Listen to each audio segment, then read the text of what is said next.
Hello, guys. How you doing today? I wanted to talk about. I got no little chit chat at the beginning of the stream. Nothing happened. I went to bed lately yesterday.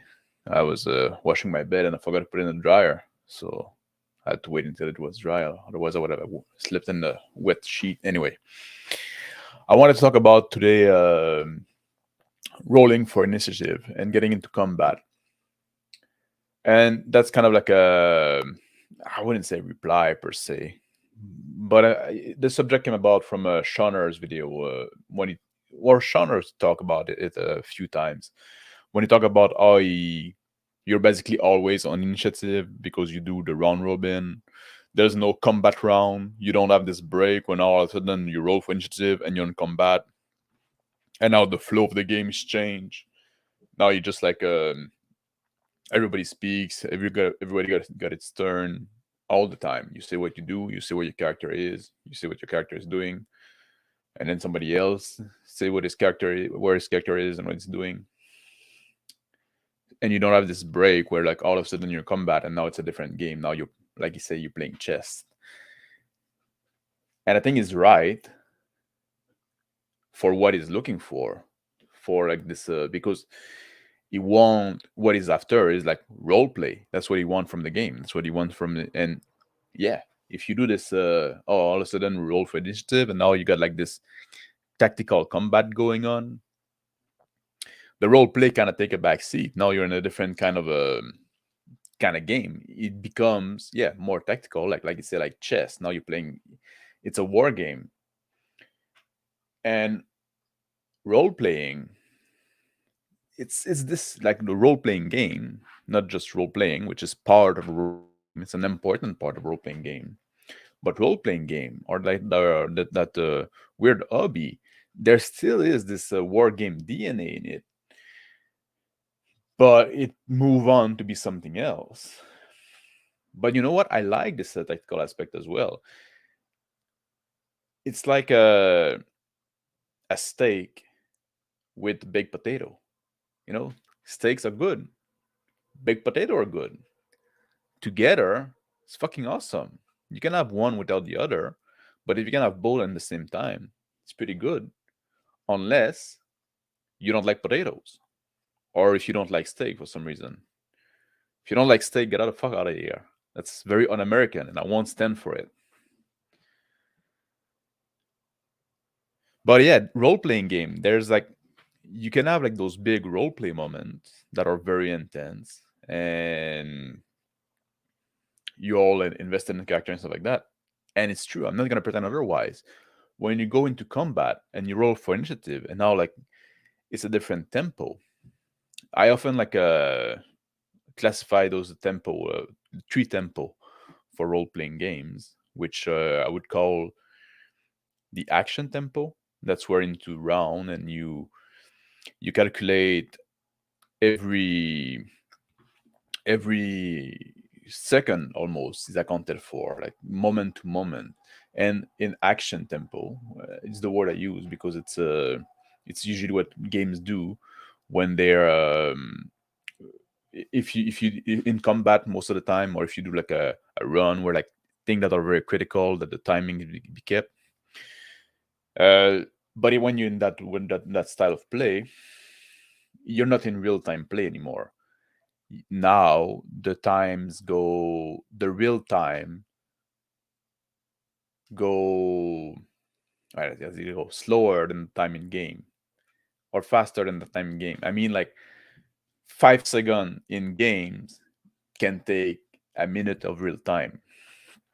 So there's a it's like the in-game time is slowed down. It's like you're almost like you're in a everything is in bullet time if you want. So that would I would call like action tempo. Then there would be interaction tempo. That's when you do the role play. When you and this is a tempo that's closer to real time. When people talk in character, they talk to other, they interact with other character, they interact with the environment, stuff like that. That would call interaction tempo. And the third one would be transition tempo, where when that's when you wave up stuff, and now you again not in real time anymore, but now the time in game goes much faster than the time in real life. That's where like, oh, okay, we travel from we spend 3 weeks on a boat. We travel from this island to or to this continent to this other one, and now all of a sudden like there's 3 weeks that are like waved off in an instant of real time. Hello, Squash. Nice seeing you. So the three tempo of game, that's what I would call it: action, interaction, and transition. But if you what you're focused on, if you what you want of the game is purely this role play moment, and you want the game to be real time, yeah, you're gonna try to stay as much as you can into this interaction tempo. And if you want to keep this real time element, that means that when combat happen, you have to do it pretty quickly, and it's gonna be resolved with a single die roll. It's gonna be a lot of things are gonna be waved off. You're not gonna do like this bullet time kind of effect where everything is where you manage every little minutia, like where you're positioned and what you do, and oh, can you dodge, and like a few dice roll to resolve one attack. Yeah, you're not gonna do that. But so, or sometimes like I like because like I said, I like this tactical aspect, like, but I do recognize that it's kind of a break in the role play. And I sometimes I compare it to like Bollywood movies, which can be a weird comparison. But if you're familiar with those Indian movie from Bollywood, you're gonna have like those big melodrama that are very intense, and then it's gonna be break up by a song and dance number that oftentimes has little to do with the story. It's just like this elaborate song and dance number, and then it goes back to the big drama. And you can watch those movie, and you kind of have to buy into that if you like both. It's like you invested in the drama and stuff like that. You're into it, and then there's like this break with this song and dance number. And if you enjoy it, you can. You're just like, okay, man. Now that's what's happening now. You have to, yeah. This buy-in that is needed. But and I think in the role playing game, there's kind of the same thing there when you go into combat.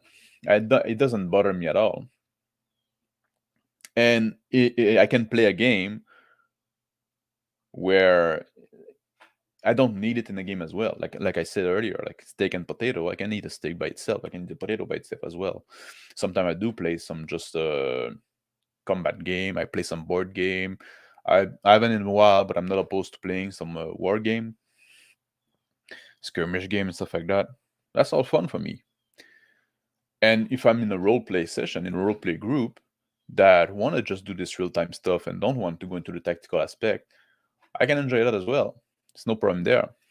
If I can have both at the same time, kind of the same activity, well, that's both the two things I like at once. This role play, and then like we break up and we go into this combat thing, and then like I can engage on a different level.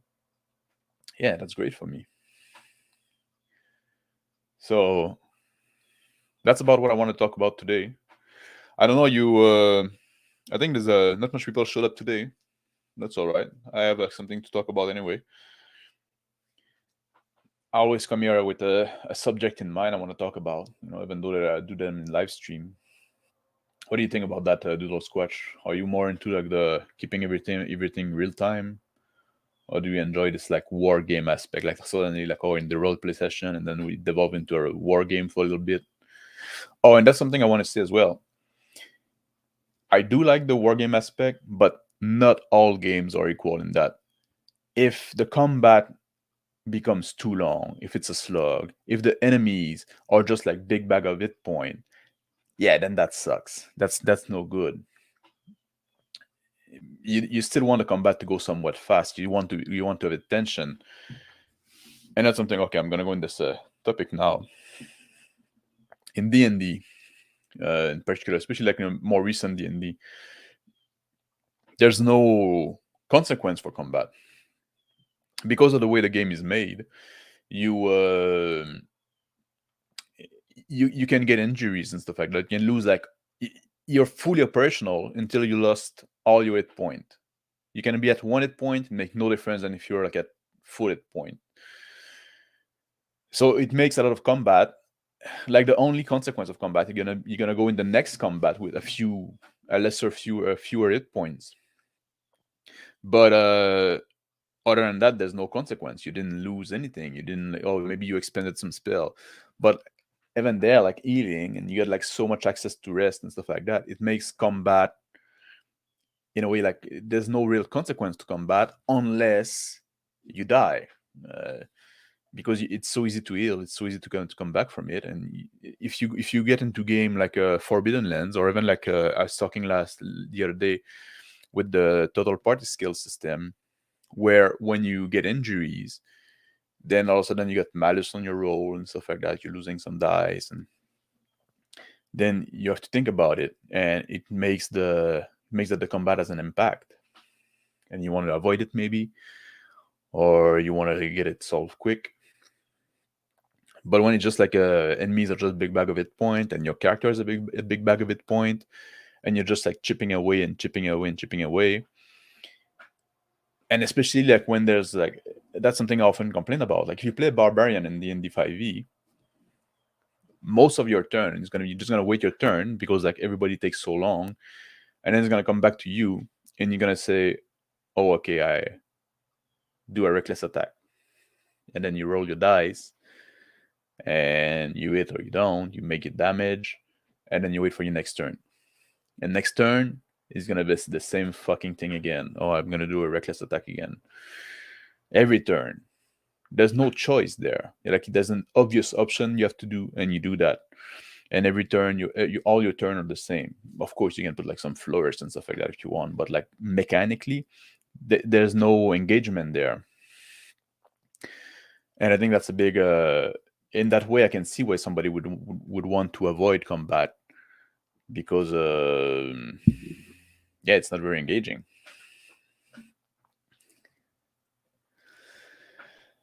I used to be real time with some strategic level stuff, but lately I've been thinking about wargame mechanics. For example, players rolling to activate their character in combat encounter. To activate their character, players rolling to activate their character in combat. What do you mean? Like I know like in some war game, you got the order that is done, initiative order that is done with like bag draw. Basically, you draw a chit or token from a bag, and the token that is drawn is the unit you can activate, or maybe it's just like token from two color from one side and the other. And then when you draw a token from your color, you can activate when you're your guy. Is that what you're talking about? Wargame mechanics. That's the one I'm familiar with. Some war game just go like, okay, you move one unit and then the opponent will move one unit and stuff like that, and then the one that has more unit can just move them all at the end. But yeah, I like the backdraw for war game. For a role playing game, I like when initiative kind of like as an order that rely upon the character's ability, and also like when it's dynamic. I'll talk more about that one other day, because like that's something I did in like in my homebrew system. Like initiatives can be attacked. You kind of stagger somebody because like there's a big advantage about acting first, having the initiative. But yeah, that's what I want to say. Like if you're like I like going into this combat system, this tactical thing. It doesn't bother me going off the real time, but there's a limit to it as well. If it becomes like too much of a slug, then it's too much of a slug. That's what it is. But I don't want, like, I talked the other day about the Burning Wheel, and the Burning Wheel got this problem, in my opinion, where either you resolve the combat with a simple opposed die roll, which doesn't feel satisfying to me, or you got like the system, this mechanic of like scripting combat, like in volley, and then you have like action per volley and a few volley per round, and then it become like so slow. It's like they're completely missing this middle point, like the spot where like, the combat is like sweet, where it's fast enough that it feel like there's tension, because that's what you want as well. Like, you know, you want to have this tension. But if you just like wait like 2 minutes every time you can take an action, well then yeah, you're gonna disengage. And especially if everything you're gonna do in the same round after round is the same thing, yeah, you're gonna disengage as well. You want to have like a, and if the enemy is just big bag of hit point that you just have to chip away, well yeah, every turn that's what you're gonna do. You're gonna chip until the enemy is down. But anyway, I think I'm gonna cut this one here. I'm just rambling. I said about what I wanted to say. So what did I say? I say, yeah, if you're really into like just the role play, and you want to keep everything real time, going into this war game mode and with the initiative, maybe it doesn't make sense. Maybe you want to avoid it. And like I said, Shoner is right in the way he does it for what is in after for in the game. But if you're like me, you can enjoy both. You can enjoy the war game aspect. That's initiative as a reason, raison d'être là, there again. But most, like a lot of the game nowadays, like do it like poorly, because like they try to make enemy tougher just by giving them more hit point, and they don't have any engaging mechanic. So if you design a game, that's something to think about. Oh, and I talked about the 3 tempo of game: action, interaction, and transition, which I think it's an interesting concept to consider. So I'm gonna end the stream now. Thank Doodle Squash for showing up. I missed some other of my folks, but I'll be back on Monday at 5 past noon Eastern time. Oh, and by the way, I need to say as well, I was supposed to have an RPG design talk tomorrow, Saturday. My guest had canceled on me. He had like something coming up, so we're gonna reschedule. But so now I don't have a guest for tomorrow, which kind of sucks for a show that's supposed to be about interview. So I'm not sure what I'm gonna do. Am I gonna do a stream on my own? Maybe if I can think about some really like design talk kind of a topic, maybe I'll do that. Maybe if I can get like a last minute guess, that'd be great as well. If you know somebody that published something in the RPG hobby that would like to talk to me, send them over. I'd be glad to talk to them. I know it's very last minute. I just like learned last night that he wouldn't be able to make it, and I haven't decided yet. I'd rather not cancel, so maybe I'll just do a show by my own. But I need to think about what I would talk then. There's always something I can talk, but I don't want to be just rambling. I like the interview format. Then because I'm always curious about knowing about people. But now, well, that's the thing. I'm still very small, so those people, like, they make me a favor by coming on, more than make them a favor by I'm not really giving them exposure. So I'll see. If you know someone that want to talk and stuff like that, and preferably, like, because of the type of the series I'm doing, preferably someone that did publish something in the RPG hobby, that want to talk about like his creative process and his design methodology and stuff like that. Send them over. Have them message me on I guess on Twitter would be easier, or on Discord or stuff like that. You can find me everywhere. But watch out for tomorrow. Maybe there's gonna be a stream. Maybe there's not gonna be one. There's probably gonna be one. So in the meantime, take care. Have a good day, and have a good weekend. I'll see you next time. Next time I go live. Ciao, bye.